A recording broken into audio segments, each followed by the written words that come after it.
எல்லாருக்கும் வணக்கம். This is Jeevitha. இன்றைக்கி என்ன பாடம் பார்க்கணும்னு சொன்னால், மனிதன் எப்படி எதனால் உருவானா, அவங்களுடைய உடல் அமைப்பு எப்படி, மனுஷன்னா எப்படி உருவாயிருக்காங்க அப்படின்றத நம்ம பார்க்கலாம். அதாவது மனுஷன் உடல் ரொம்ப என்ன பண்ணும், அதை ஒரு மூலப்பொருட்கள் இருக்கு இல்லையா, அதில் மூலப்பொருட்கள் அமைஞ்சது தான் மனித உடல். மூலப்பொருட்கள் அது என்னென்ன மூலப்பொருட்கள், இப்போ நம்ம உடம்பு இருக்குன்னா அதில் என்னென்ன மூலப்பொருட்கள் இருக்குது, இந்த மூலப்பொருட்களாக இருந்தால் தான் நம்மளால் என்ன பண்ண முடியும், உயிர் வாழ முடியும். நெக்ஸ்ட்டு நம்மளுடைய உடல் அமைப்புகள் ஒவ்வொரு பக்கம் இருக்கு இல்லையா அமைப்பு, அதில் என்ன செல்லா திசுக்கா என்னென்ன திசு செல்லு உறுப்பு இதெல்லாம் சேர்ந்ததான் உடல் அமைப்பு. சரிங்களா? இப்போ மூலப்பொருட்களை பார்ப்போம். அதாவது நம்ம உடம்பில் இருக்க மூலப்பொருள் ஃபஸ்ட்டு ரொம்ப இம்பார்ட்டன்ட் என்னது, ஆக்சிஜனுங்க. இந்த ஆக்சிஜன் 65% இருக்குது. 65% ஆக்சிஜன் நம்ம உடம்புக்கு தேவை. இந்த மூலப்பொருள் கண்டிப்பாக தேவை. ஆக்சிஜன் எங்கே இருக்குன்னு உங்கள் எல்லாருக்குமே தெரியும். வாட்டரில், தண்ணியில் இருக்குது ஆக்சிஜன், காற்றில் இருக்குது. சரிங்களா? H2O தண்ணியில் என்னென்ன இருக்குன்னா H2O, அதாவது ஹைட்ரஜனும் ஆக்சிஜன் சேர்ந்து தான் வாட்ரு. அப்போ நம்ம என்ன பண்ணணும், தண்ணி நிறையா குடிக்கணும். ஏன்னா தண்ணியில் ஆக்சிஜன் இருக்குது, ஹைட்ரஜன் இருக்குது. அப்போ நம்ம உடம்புல தேவையான மூலப்பொருட்கள் ரொம்ப ரொம்ப மேக்ஸிமம் சுவாசிக்கிறது ஆக்சிஜன் தேவை. அதனால தான் மரங்களை வளர்க்குறோம். அந்த மரத்துலேருந்து ஆக்சிஜன் கிடைக்குது. அதாவது பகல் நேரத்தில் மரம் ஆக்சிஜன் கொடுக்குது, நைட் நேரத்தில் என்ன பண்ணுது, நைட் நேரத்தில் அது வேறு கார்பன் டை ஆக்சைடு கொடுக்குது. பட் அதனால தான் நம்ம அதிகமாக மரத்தை வளர்க்குறோம். சரிங்களா? ஹைட்ரஜன் வாட்டரில், தண்ணியில் இருக்குங்க. 10% நமக்கு நம்ம மூலப்பொருட்கள் நமக்கு தேவை. அதுக்கப்புறம் கார்பன், அது ஒரு 18%. நைட்ரஜன் ஒரு 3%. சின்ன சின்ன உலோகம் அடுத்து கால்சியம், பாஸ்பேட், பொட்டாசியம், அயன் இதுகள்லாம் சேர்ந்தது தான் நம்ம உடம்பு. நம்ம உடம்புல என்னென்ன தேவை, ரொம்ப ரொம்ப இம்பார்ட்டண்ட். அதனால தான் அதிகமாக தண்ணி குடிக்கிறாங்க. ஆக்சிஜன், கார்பன், ஹைட்ரஜன், நைட்ரஜன், அப்புறம் சின்ன சின்ன உலோகம், அந்த கால்சியம், பாஸ்பரஸ், பொட்டாசியம், அயன் இதுகள்லாம் தேவை. சரி, நம்ம உடம்பு எந்த உடல் என்ன அமைப்பில் அமைஞ்சிருக்குன்னு சொன்னிங்கன்னா அவங்க எல்லாருக்குமே தெரியும். செல்ஸு தான். செல்ஸ் எத்தனை இருக்குன்னு தெரியுங்களா? நான் பார்த்து 6,50,00,000 செல்கள் இருக்குதுன்னு நினைக்கிறேன். 6,50,00,000 செல்கள் நம்ம உடம்புல இருக்குது. அப்புறம் திசுக்கள் இருக்குது, உறுப்புகள் இருக்குது, ஆர்கன்ஸ் ஒவ்வொன்று, கண், காது, மூக்கு, வாய், இந்த பார்ட்ஸு. அதுக்கப்புறம் நம்ம ஆர்கனுடைய சிஸ்டம் உங்களுக்கு தெரியும். நரம்பு அமைப்பு, நரம்பு இருக்குது, தசை இருக்குது, நரம்பு தசை இருக்குது, அதுக்கு மேலே ரத்த ஓட்டம் ஓடிக்கிட்டு இருக்குது. இதுதான் நம்ம ஒரு மனுஷ உடல் உருவாகிறதுக்கான முக்கியமான மூலப்பொருட்கள். என்னென்னதையா மூலப்பொருட்கள் தேவை, உடல் அமைப்பும் அதுக்கான மூலப்பொருட்களும். அதுக்கு ரொம்ப இம்பார்ட்டன்ட் என்னென்னா ஆக்சிஜன். அந்த ஆக்சிஜன் எங்கே இருக்குது, தண்ணியில் இருக்குது, மரத்தில் இருக்குது. சரிங்களா?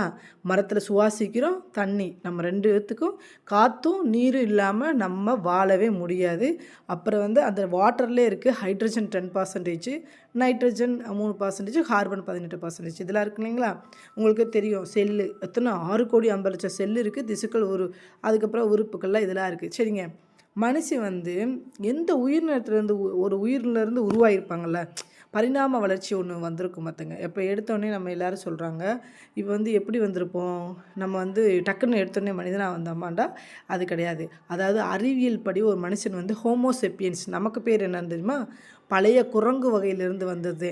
அது ஹோமோசெப்பியன்ஸ் நம்ம சொல்கிறோம். நீண்ட கால பரிணாம வளர்ச்சியின் மூலம் உருவானது தான் ஹோமோசெப்பியன்ஸ். அதாவது மனிதருடைய முன்னோர்கள் அவங்க என்ன பண்ணியிருக்காங்க, மிக மிக மிக பழைய முன்னோர்கள்லாம் இருந்திருப்பாங்க இல்லைங்களா? இந்த ஆஸ்ட்ரோபெத்திக்ஸ் இந்த மாதிரி நீங்கள் படிச்சிருப்பீங்க, அது 10th புக்கில் இருக்கும். ஆஸ்ட்ரோபெத்திக்கஸ் ஒன்று இருக்குது. 4 மில்லியன் வருடங்களுக்கு முன்னாடி அவங்க எப்படி வந்திருக்காங்கன்னா, Homo habilis, Homo erectus, Homo நியாண்டர்தர்கள், இறுதியில் தான் நம்ம ஹோமோசெப்பியன்ஸ் இப்போ இருக்க மனுஷங்க. சரிங்களா? பழைய முன்னோர்கள் நம்மளுடைய, நான் அமைதியாக சொல்கிறேன், பழைய முன்னோர்கள்லாம் இருந்திருப்பாங்கள்ல. அதாவது டக்குன்னு எடுத்தோடனே நம்ம ஹோமோசெப்பியன்ஸ்னால் என்ன, நம்ம அறிவு சார்ந்து சிந்திக்கிறோம் இல்லைங்களா, சிந்தித்து செயல்படுறோம் இல்லையா, நம்ம தான் ஹோமோசெப்பியன்ஸ். அதுக்கு முன்னாடி யாராக இருந்தாங்கன்னா 4 மில்லியன் வருடங்களுக்கு முன்னாடிங்க. அப்போ அதாவது நம்மளுடைய ஆயுள் காலமே 100 வருஷம் அப்படி சொல்கிறாங்க. 4 மில்லியன் ஆண்டுகளுக்கு முன்னாடி என்ன பண்ணியிருக்காங்க, ஹோமோ ஹெபிலிஸ். ஓகேங்களா? பார்த்துக்கோங்க. Homo habilis, Homo erectus, Homo நியாண்டர்தர்கள், அப்புறம் இறுதியெல்லாம் ஹோமோ செப்பியன்ஸ். இன்றைய மனுஷன் நம்ம இருக்கோம் இல்லைங்களா, நமக்கு பேர் என்னது, ஹோமோ செப்பியன்ஸு. மனிதன் குரங்குல இருந்து நேராக பிறந்தவங்களே கிடையாது. நம்ம நேராக குரங்குலேருந்து வந்திருக்கோமா, கிடையாது. அதாவது மனிதனுக்கு இன்றைக்கு என்னன்னா, குரங்குகளுக்கும் மனிதனுக்கும் இன்றைய குரங்குகளுக்கும் ஒரே பொதுவான ஒரு முன்னோர் என்னென்னா, காமன், நம்ம ஒரே மாதிரி, அதாவது மனுஷனுக்கும் நமக்கு ஒரே மாதிரி இருக்கு இல்லைங்களா, அந்த மாதிரி அந்த முன்னோர்கள் 6 to 7 மில்லியன் ஆண்டுகளுக்கு முன்னாடி வாழ்ந்திருக்காங்க. குரங்கு மாதிரியே மனுஷனும் சரிங்களா, மனுஷன் மாதிரியே குரங்கு. அது எப்போ வாழ்ந்தாங்கன்னா 6 to 7 மில்லியன் ஆண்டுகளுக்கு முன்னாடி வாழ்ந்திருக்காங்க. நம்ம மனுஷன் உருவான அடிப்படை எப்படின்னா டிஎன்ஏ ஜென்ஸ், அந்த டிஎன்ஏ வச்சு தான் நம்ம மனிதனே உருவாயிருக்காங்க. மனிதனுடைய அடிப்படை அமைப்பே என்னது டிஎன்ஏ. உங்களுக்கு எல்லாத்துக்கும் தெரியும் மனிதனுடைய அடிப்படை அமைப்பு டிஎன்ஏ ஜீன்கள் தான். அது வந்து எப்படி வந்திருக்குன்னா தந்தை தாய் அப்புறம் அவங்க பரம்பரை அந்த வழியிலேருந்து வந்தது தான். அந்த குறியீட்டு தகவல்கள் தான் மனிதன் உருவான அடிப்படை. டிஎன்ஏ தான் ரொம்ப ரொம்ப இம்பார்ட்டண்ட்டு. அந்த டிஎன்ஏ வச்சாலே தாத்தா பாட்டி முன்னோர்கள் எல்லாத்தையும் எங்கேருந்து வந்தாங்கன்னு கண்டுபிடிச்சிடலாம். அப்போ மனிதனும் குரங்கு ஜீன்கள் எப்படின்னு சொன்னால் மனிதனை சிம்பன்சி இருக்குல்ல, சிம்பான்சி, அந்த நம்ம மனுஷனுடைய டிஎன்ஏவும் அந்த ஜிம்பான்சி இருக்குல்ல குரங்கு 98-99% ஒரே மாதிரியே இருக்குமா. அதனால தான் நம்ம என்ன பண்ணிருக்கோம், அந்த ஜீனை வந்து செலக்ட் பண்ணி பார்த்துருக்காங்க. ஸோ குரங்குலேருந்து மனுஷன் வந்திருக்காங்கன்றத எப்படி இது பண்ணியிருக்காங்கன்னு சொன்னால் 98-99% ஒரே மாதிரி இருக்குமா சிம்பான்சியோட இதுவும் மனுஷனோட இதுவும். இதுதான் அவங்க வந்து ஒரே அதனால் என்ன பண்ணுறாங்க, சரி இது வந்து முன்னோர்லேருந்து வந்ததற்கான ஒரு அறிவியல் ஆதாரம் நம்ம கண்டுபிடிச்சிருக்கோம். நமக்கு அடிப்படை என்னது, மனிதன் உருவான அடிப்படை என்னது டிஎன்ஏ. அந்த டிஎன்ஏ வந்து தாத்தா பாட்டி இப்படி நம்ம ஒப்பிட்டு பார்க்கும்போது சிம்பான்சி குரங்கு இருக்கு இல்லைங்களா, அதுவும் நம்மளை ஒப்பிட்டு பார்க்கும்போது 99% ஒரே மாதிரி இருந்தனால தான் சரி நம்ம முன்னோர்கள் வந்து குரங்காக இருக்கலாம் அப்படின்னு சொல்லி இது வந்து ஒரு அறிவியல் ஆதாரம். சுருக்கமாக அப்படின்னா மனுஷன் வந்து என்ன பண்ணுறோம், ஆக்சிஜன் கார்பன் இந்த மூலப்பொருட்களான உயிர் தான் மனிதன். கார்பனும் ஆக்சிஜன் இந்த மூலப்பொருட்களான உயிர் என்னன்னு சொன்னால் மனிதன். மனிதன் வந்து ஒரு நாளில் உருவானவங்களே கிடையவே கிடையாதுங்க. கோடிக்கணக்கான ஆண்டுகளில் பரிணாம வளர்ச்சியில் தான் உருவாயிருக்காங்க. அவங்க வந்து ஒரே இப்போ என்ன சொல்கிறாங்கன்னா முன்னோர்கள் இருப்பாங்க இல்லைங்களா, ஒரே முன்னோர்கள்லேருந்து இந்த குரங்கு அதுக்கப்புறம் மனுஷன், உங்களுக்கு பிக்சர் காட்டினா தெரியும். ஒரே வகையான பகிர்ந்து கொண்ட உறவு உள்ளது.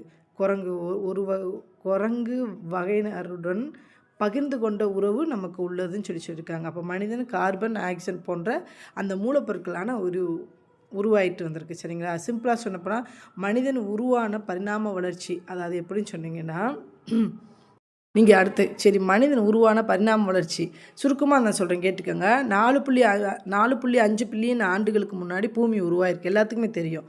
அதுக்கப்புறம் 3.5 பில்லியன் ஆண்டுகளுக்கு, பில்லியனுங்க நான் சொன்னது மில்லியன் கிடையாது, பில்லியன் ஆண்டுகளுக்கு முன்னாடி முதல் உயிர் என்னது பாக்டீரியா ஆல்கேன்ற போன்ற மிக சின்ன உயிர் உருவாயிருக்குங்க. எப்போ 3.5 பில்லியன் ஆண்டுகளுக்கு முன்னாடி.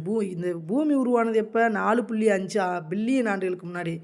அப்போ சின்ன உயிரி அந்த பாக்டீரியா எப்போ உருவாச்சு 3.5 பில்லியன் ஆண்டுகளுக்கு முன்னாடி உருவாயிருக்குங்க. அப்போ என்ன ஆயிருக்கு, அதுக்கப்புறம் ஒரு 600 மில்லியன் ஆண்டுகளுக்கு முன்னாடி பல உயிர்கள், நண்டு, கடல் வாழ் உயிர்கள், இப்போ கடலுக்குள்ளே பார்த்திங்கன்னா நண்டு அதுக்கெலாம் இருக்கு இல்லைங்களா, அது 600 மில்லியன் ஆண்டுகளுக்கு அப்புறம் உருவாயிருக்கு.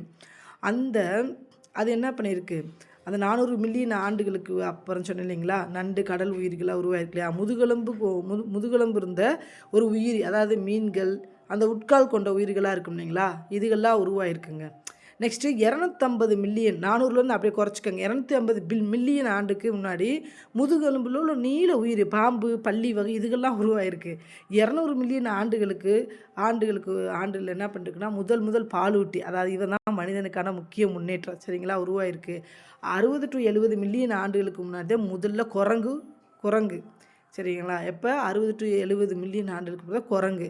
இதுதாங்க, அதாவது இந்த குழுவில் தான் மனிதனுக்கும் குரங்குகளுக்கும் ஒரு பிறகு உருவாகிறார்கள்னு சொல்லியிருக்காங்க. எப்போ உருவாயிருக்காங்க, 60 to 70 மில்லியன் ஆண்டுகளுக்கு முன்னாடி அந்த குரங்கு இருந்திருக்கும் பார்த்தீங்களா, அந்த குரங்குக்கும் மனுஷனுக்கும் அந்த பரிணாம வளர்ச்சியிலேருந்து உருவாயிருப்பாங்க. ஏன்னா நமக்கு தான் 99% குரங்குடைய ஜீன்கள் இருக்கு இல்லைங்களா. அதுக்கப்புறம் 6 to 7 மில்லியன் ஆண்டுகளுக்கு தான் முன்னோர்கள் தோன்றிருக்காங்க. மனுஷனுடைய முன்னோர்கள் எப்போ தோன்றினாங்கன்னு சொன்னால் 6 to 7 மில்லியன் ஆண்டுகளுக்கு முன்னாடி தான். அப்போ இப்போ இருக்கிற குரங்கு இருக்கு இல்லைங்களா, இன்றைய குரங்களோட பொதுவான முன்னோர்கள் யாருன்னு சொன்னால், அப்போ வந்து உங்களுக்கு தெரியும், நம்ம மனிதனை போல் நடக்கிறது, குரங்குகளை போல் குரங்குகளை போல் நம்ம ஏதாவது பண்ணுறது, மனிதன் போல் நடக்கிறது, இது எல்லாமே இந்த குரங்குலாம் பண்ணும் சரிங்களா. 4 மில்லியன் ஆண்டுகளுக்கு முன்னாடி என்ன பண்ணிருச்சுன்னா 2 காலில் நேராக நடக்க தொடங்கிருச்சான். அந்த குரங்கு என்ன பண்ணியிருக்கு, 4 மில்லியன் ஆண்டில் 2 காலில் நேராக நடக்க தொடங்கிருச்சா. அப்புறம் தூக்கி சுமந்திருக்கு, கல் கருவிகள்லாம் பயன்படுத்துறதுக்கெலாம் அப்போ தான் ஆரம்பமாயிருக்குங்க. அப்புறம் 2.5 மில்லியன் ஆண்டுகளுக்கு முன்னாடி இப்போ ஹோமோ ஹெபிலிஸ் வந்திருக்காங்க. மனுஷன் வந்து முதல் நேரடி வகை, அதாவது வந்து கல்கருவிலாம் பயன்படுத்திருக்காங்க. எப்போ 2.5 மில்லியன் ஆண்டுக்கு ஹோமோ ஹெபிலிஸ் இருக்காங்க இல்லைங்களா, அவங்க இப்போ தான் மனுஷன் வராங்க. நல்லா தெரிஞ்சுக்கோங்க. இப்போ நமக்கு ரொம்ப இம்பார்ட்டண்ட் என்ன சொன்னால், மனுஷன் உருவான பரிணாம வளர்ச்சி 4.5 பில்லியன் ஆண்டுகளுக்கு முன்னாடி பூமி உருவாயிருக்கு. 3.5 பில்லியன் ஆண்டுகளுக்கு முன்னாடி தான் பாக்டீரியா ஆல்கா உருவாயிருக்கு. அப்புறம் 600 மில்லியன் ஆண்டுகளுக்கு அப்புறம் தான் நண்டு கடல் வாயிறு உருவாயிருக்கு.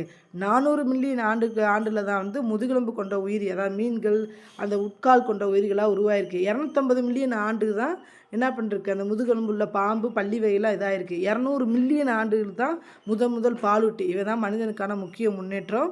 60-70 மில்லியன் ஆண்டுகள் தான் வந்து என்ன வந்திருக்கு, இந்த குரங்கு குழுவில் தான் மனிதன் குரங்குகளுக்கும் பிறகு உருவாயிருக்காங்க. எப்படி 60 to 70. நெக்ஸ்ட்டு பார்த்தீங்கன்னா 6 to 7 மில்லியன் ஆண்டில் வந்து இன்றைய குரங்கு வகைகளுடன் மனிதர்களுடன் பொதுவான முன்னோர்களை பற்றி கண்டுபிடிச்சிருக்காங்க. 4 மில்லியன் ஆண்டுகளுக்கு அப்புறம் தான் வந்து 2 காலில் நடந்துருக்காங்க. 2.5 மில்லியன் ஆண்டு அப்புறம் தான் ஹோமோ ஹெபிலிஸ். இது ரொம்ப இப்போ வந்துங்க 2.5 மில்லியன் ஆண்டு ரொம்ப இம்பார்ட்டன்ட், ஞாபகம் வச்சுக்கோங்க. மனுஷன் முதல்ல நேரடியாக என்ன பண்ணிருக்காங்க, கல்கருவியெல்லாம் பயன்படுத்தியிருக்காங்க. 1.8 மில்லியன் ஆண்டுகளில் தான் வந்து ஆப்பிரிக்காவை விட்டு ஆசியா, அந்த யூரோப்பியா, இங்கெல்லாம் எல்லா பக்கம் பரவி அங்கெல்லாம் தீயெல்லாம் பயன்படுத்த தொடங்கிட்டாங்களாம். அப்புறம் வந்து என்ன பண்ணிருக்காங்கன்னா, அடுத்தது வந்து மனிதனுடைய நெருங்கிய உறவு, இந்த அந்த பனியெல்லாம் இருக்கும் இல்லைங்களா, அந்த காலத்திற்கு ஏற்ப வாழ்ந்த ரொம்ப ஸ்ட்ராங்காக, எவ்வளோ தான் ஒரு எவ்வளோ தான் வந்து ரொம்ப கடுமையான பனியாக இருந்தால் கூட அந்த உரைப்பணியில் கூட மனுஷன் என்ன பண்ணிருக்காங்க, அங்கே வாழ்ந்துருக்காங்க. நெக்ஸ்ட்டு வந்து நவீன மனிதர்கள்லாம் சொல்லுவாங்க இல்லையா, அங்கே ஆப்பிரிக்காவில் தோன்றிருக்காங்க நவீன மனிதர்கள். அங்கே தோன்றினே பின்னாடி உலகம் முழுவதும் பரவியிருக்காங்க. ஃபஸ்ட்டு அப்போ எங்கே நவீன மனிதர்கள் தோன்றாங்கன்னா ஆப்பிரிக்காவில் தோன்றிருக்காங்க. அங்கே வந்து அந்த உலகம் முழுவதும் பரவி அவங்களோட மொழி, கலை, சமூக அமைப்பு, விவசாயம், நாகரிகம் இது எல்லாத்தையுமே அவங்க உருவாக்கியிருக்காங்க. உருவாக்கிட்டு மனிதன் குரங்கிலிருந்து நேராக வந்தவரே கிடையாது. நல்லா தெரிஞ்சுக்கோங்க. மனிதரும் குரங்குகளுக்கும் ஒரே முன்னோரிலிருந்து 2 கிளையாக பிரிந்தவை, 2ஆக பிரிஞ்சு வந்திருக்காங்க. சரிங்களா, அதான் சொல்கிறாங்க மனிதனுடைய பரிணாம வளர்ச்சி வந்து எப்படி வந்திருக்குன்னு நமக்கு திருப்பி சொல்கிறாங்க. இதாங்க பரிணாம வளர்ச்சி. பரிணாம வளர்ச்சினா என்னன்னு தெரிஞ்சுங்க. உயிரினங்கள் வந்து காலப்போக்கில் மாற்றம் அடைந்து சுற்றுச்சூழலுக்கு ஏற்றவாறு புதிய வடிவங்களில் மாறுதல் பெறுவது தான் பரிணாம வளர்ச்சின்னு சொல்கிறாங்க. மனிதன் வந்து எந்த உயிரினத்திலிருந்து உருவாங்கினான்னா நல்லா தெரிஞ்சுங்க. மனிதன் வந்து குரங்கிலிருந்து நேரடியாக பிறந்தவர் அல்ல. நான் திருப்பி சொல்கிறேன், மனிதன் வந்து குரங்கிலிருந்து நேரடியாக பிறந்தவர் அல்ல. அவங்க வந்து மனிதரும் இன்றைய குரங்குகளும் ஒரே பொதுவான முன்னோரிலிருந்து 2 கிளைகளாக பிரிஞ்சிருக்காங்க. ஒரே முன்னோர்கள் வந்து 2 தான் பிரிஞ்சிருக்காங்க. சரிங்களா, 99% அந்த டிஎன்ஏல ஒத்து போயிருக்கு, அவ்வளோதான். ஆனால் குரங்குலேருந்து நேரடியாக அவங்க வரவே கிடையாது. அது 7, அதாவது வந்து நம்ம முக்கிய மனித முன்னோர்கள்லாம் டைம் லைனில் இப்போ என்ன சொன்னாங்கன்னா, மனிதனுக்கு குரங்குக்கு பொதுவான முன்னோர்கள் ஆரம்ப வகையில் இருந்திருக்காங்க. அவங்க 2 காலில் வந்து நிமிர்ந்து நடக்கும் திறன் தொடக்கம் கொண்டவங்க. சரிங்களா, அதான் அவங்களுக்கு தெரியும். குரங்கு போன்ற மரங்களில் வாழ்ந்தாலும் தரையில் 2 காலில் நடந்திருக்காங்க. குரங்கு மாதிரி அங்கே இதில் இருந்தால் கூட, இதில் மரத்தில் வாழ்ந்தாலும் தரையில் 2 காலில் நடந்தவங்களும் இருந்திருக்காங்க. மனிதனுக்கு நெருக்கமான முதல் வகை. சரிங்களா, முழுமையாக 2 காலில் நடப்பவர். அவங்க வந்து சிறிய மூளை இருக்கும். ஆனால் வந்து இந்த மாதிரி நிறையா சொல்கிறாங்க. அவங்க கல்கருவியெல்லாம் உருவாக்கிறாங்க. அறிவாற்றல் அதிகரிப்பு 2 வகையாக பிரிஞ்சு ஒருத்தவங்க மரத்துலேயே வாழ்வாங்க, சில பேர் கீழே தரையில் நடந்து வாழ்வாங்க. இந்த மாதிரிலாம் போயிருக்குங்க. அப்புறம் ஐரோப்பா இருக்குது பார்த்திங்களா, அங்கெல்லாம் குளிர் சூழலில் வாழ்ந்த வலிமையான மனிதர்கள்லாம் வாழ்ந்திருக்காங்க. கருவி, கலை, அடக்கம் இதெல்லாம் செயல்படுத்தி நல்லா பண்ணியிருக்காங்க. ஓகேங்களா, மெயினாக அது என்னது, மனித உடலில் உள்ள டிஎன்ஏ தான் உடல் அமைப்பு, முகம், நிறம், திறமை, வளர்ச்சி இது எல்லாத்தையுமே நிர்ணயிக்கப்பட்டது. சிம்பான்சி குரங்கு இருக்கு இல்லைங்களா, அது நமக்கும் 98-99% ஒத்து போயிட்டுருக்கு. சுருக்கமாக சொல்லணும்னா, மனிதன் உருவானது கோடிக்கணக்கான ஆண்டுகளுக்கு முன்னாடி நடந்த பரிணாம வளர்ச்சியின் விளைவு தான். மனிதன் ஒரே நாளில் உருவானவனே இல்லை. மனிதன் நெருங்கிய உறவு கொண்ட ஒரு உயிரி, நமக்கான உறவு கொண்ட உயிரி குரங்கு வகை. அது வந்து மனிதனை உருவாக்கிய முக்கிய சக்தி. உடல் மாற்றம், சூழல், டிஎன்ஏ பரம்பரை, இதுதான். சரிங்க, மனிதனை உருவாக்கிய முக்கிய சக்தி என்னது, உடலுடைய மாற்றம், சூழல், அதோடைய டிஎன்ஏ. நல்லா தெரிஞ்சுக்கங்க. நம்மளுக்கு என்னென்ன தேவை, ஆக்சிஜன் தேவை. உங்களுக்கு சொல்லியிருக்கேன், அந்த ஆக்சிஜன் எங்கெங்கே இருக்குது, ஆக்சிஜன், கார்பன், ஹைட்ரஜன், நைட்ரஜன். இப்போ பார்த்தீங்கன்னா ஹைட்ரஜன் வந்து எங்கே இருக்குது, தண்ணியில். H2O ஹைட்ரஜன், ஆக்சிஜன் வந்து தண்ணியில், வாட்டரில் இருக்குது. கார்பன் உங்களுக்கு தெரியும், நைட்ரஜன் 3%. இதெல்லாம் வேணும். நம்ம உடம்புல கால்சியம், நல்லா மில்க் இதெல்லாம் குடிக்கிறோம்ல, அந்த கால்சியம் கண்டிப்பாக தேவை வந்து. அதுக்கப்புறம் பாஸ்பரஸ், பொட்டாசியம் மீன்ஸ் உருளைக்கிழங்குல இருக்குது. அயன், இரும்பு சத்து உங்களுக்கு எல்லாத்துக்குமே தெரியும். இதுக்கெல்லாம் கண்டிப்பாக வேணுங்க. இதெல்லாம் இருந்தால் தான் நம்ம மூலப்பொருட்களாக இருந்தால் தான் இந்த உடம்பு செயல்படும். செல்லு, திசு, உறுப்பு, கண்ணு, காது, மூக்கெல்லாம் பாதுகாப்பாக பண்ணி வச்சுக்கணும். ஓகேங்களா? தேங்க்யூ.